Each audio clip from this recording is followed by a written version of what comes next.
Hola muchachos, aquí les voy a explicar cómo vamos a hacer el cálculo de una losa por el método rígido, ¿sí? Previamente a ver este video y a ver cómo nosotros vamos a calcular esta losa, les aconsejo que se lean la teoría que les envía al correo, donde van a ver qué es una losa de fundación, qué tipo de losa de fundación se utiliza y cuáles son los métodos de cálculo que existen. Además de eso, deberían tener a la mano impreso el formulario del cálculo de una losa de fundación por el método rígido para ir conmigo desarrollando el problema. Bueno, para comenzar, bueno, tenemos esta losa de fundación, ¿verdad? Dice diseñar una losa corrida rígida para las condiciones que se muestran en la figura. En la figura sería entonces el plano anexo que tenemos aquí abajo, ¿verdad? Todas las columnas son de 35 por 35 centímetros. La losa se colocará en la superficie del terreno con un DF igual a 0. Recuerden que DF es la distancia que hay desde la superficie hasta la base de la fundación. Quiere decir que esta fundación va a estar colocada en toda la superficie, ¿sí? Y el suelo tiene una capacidad admisible de carga de 0,75 kilos sobre centímetro cuadrado. Nos dicen que utilicemos concreto de 210 y acero de 4200 kilos sobre centímetro cuadrado.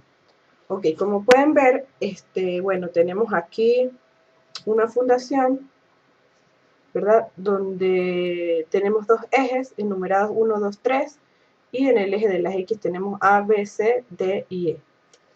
Bueno, las distancias son como se muestran aquí. Tenemos en el eje X distancias de 4,05 metros, en el eje Y tenemos unas distancias de 3,65 metros, y lo único que nos restringe el cálculo de esta losa sería el lindero que tenemos en la parte de abajo, con una distancia desde el eje 3, desde el centro de la columna del eje 3 hasta el lindero de 1,25 metros. Esto que está aquí corresponde a los cálculos que vamos a ir haciendo. Entonces, digamos que en el ejemplo que les voy a mandar para que ustedes desarrollen no va a estar esto, porque esto no es dato, esto lo vamos a ir calculando a medida que vamos avanzando, ¿sí? Ok. Aparte de ese dato, o sea, aparte de tener el plano que nos lo están dando, tenemos esta tablita donde nos dicen cuáles son las cargas de cada una de las columnas. Si observamos aquí, tenemos que la columna A1 y E1 son iguales. Si nos vamos al plano atrás, tenemos la columna A1, nos referimos a esta, E1 nos referimos a esta columna es igual a esta columna, ¿sí?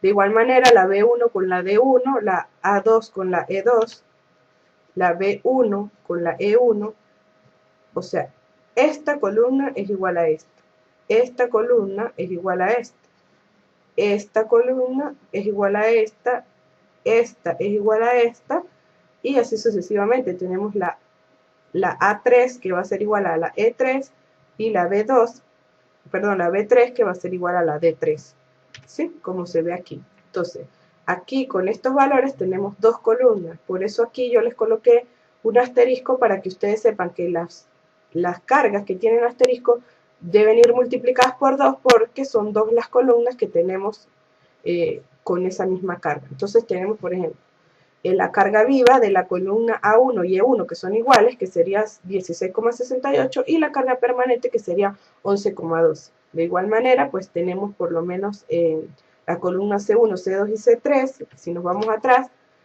serían esta, ¿verdad? C1, C2 y C3. Esas no tienen, son únicas, pues la C1, la C2 y la C3 son únicas. Y aquí está entonces su carga permanente y su carga variable. Como datos del problema, ustedes tienen, digamos, este cuadro, lo que sería las columnas, la carga viva y la carga permanente. La sumatoria de las cargas y la carga total lo vamos a venir calculando a medida que avancemos en el ejercicio. Lo único que yo utilicé la tabla para que se hiciera más fácil la comprensión, ¿sí? Entonces, digamos que hasta aquí este cuadro que vemos aquí, donde yo tengo que mi columna, por decir algo, C1, tiene una carga viva de 29,28 kilos y una carga permanente de 19,52 toneladas, perdón, aquí lo dice carga en toneladas, ¿sí? Esos serían mis datos. Ya este dato de que la carga total de esa columna es 102,40, lo vamos a calcular más adelante, ¿sí? Bueno, entonces comencemos, digamos que entonces estos son los datos del problema. Tenemos las cargas vivas y permanentes de cada columna, ¿sí? Y además tenemos cuál es la capacidad admisible del suelo, cuál es el FC', ¿verdad?, del concreto, y cuál es el FY del acero. Y por supuesto, pues el plano con la ubicación de cada una de las columnas. Para comenzar a hacer el ejercicio, entonces, deberían tener a la mano el formulario para comenzar a hacerlo, ¿sí? Tenemos el procedimiento de cálculo de una losa de fundación por el método rígido. Paso 1. Dice, cálculo de la carga total de cada columna. De todas maneras, aquí, de igual modo, yo les coloqué los títulos como están en el formulario para que no haya ninguna equivocación. ¿A qué corresponde el cálculo de la carga total de cada columna? Que nosotros vamos a sumar la carga viva y la carga permanente de cada una de las columnas, ¿verdad?, para obtener su carga total. Por ejemplo, en la columna A1 y E1, que son iguales, nosotros sumamos 16,68, ¿verdad?, más 11,12, y eso nos dio 27,80. Entonces aquí está el resultado, 27,80. De igual modo hicimos con B1, B2 y obtuvimos esto, que sería este más este igual a este más este igual a este, y así sucesivamente hasta encontrar todas las cargas totales de las columnas, ¿sí? Entonces ahora nos vamos con el paso 2. En el paso 2 nosotros tenemos que calcular cuál es la carga total que tiene la losa de fundación, ¿verdad?, que quiere decir la suma de todas las cargas totales de las columnas. Eso sin mayorar, ¿sí? Entonces, ¿cómo lo hicimos aquí en el cuadrito? Simplemente agarramos este número, ¿verdad? Sumamos todas las cargas vivas, las sumamos, ¿sí? ¿Qué es lo que tienen que tener cuidado aquí? Este 16,68, ¿verdad?, pertenece tanto a la columna A1 como a la columna E1. Entonces tenemos que colocar 16,68 por 2, ¿verdad?, más 31,08 por 2, 37,62 por 2, 67,86 por 2, 16,38 por 2, 42,78 por 2, y aquí sí simplemente sumamos más 29,28, 61,44 y 55,56, porque esta carga viva pertenece solo a una columna, mientras que estas pertenecen a dos columnas, y por eso la multiplicamos por 2.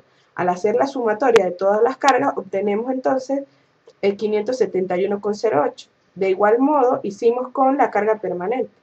Esta, las multiplicamos por 2 y luego las sumamos a esta y a esta, y nos dio 380,72. Una manera de verificar este número, que es lo que estamos calculando, la sumatoria de las cargas, ¿verdad?, pero de la carga total, es que yo debería sumar todas estas, recordando multiplicar estas por 2 y estas no, y me da 951, que debería ser igual a la suma de esto más esto, ¿sí? Por los dos, sumar estos dos me debe dar lo mismo que sumar todas estas, me debería dar 951, y así es como nosotros obtenemos la carga total que va a llevar la losa de fundación, que serían en este caso, en este ejemplo específico, 951,80. Luego entonces vamos a calcular el área mínima necesaria para la losa, o sea, cuál es el área mínima donde yo debo distribuir los esfuerzos, ¿sí? La fórmula para calcular eso viene de las mismas fórmulas que hemos venido utilizando, que eran, si ustedes lo recuerdan, Q total igual a Q sub U entre el área más la altura de la fundación por el gamma del concreto más DF menos tal. ¿Se acuerdan de esa ecuación, verdad? Entonces, esta está adaptada a losas de fundación y simplemente lo que hice fue despejarlo. Y si ustedes observan, pues tenemos sumatoria de las cargas, que es lo que acabamos de calcular, ¿verdad?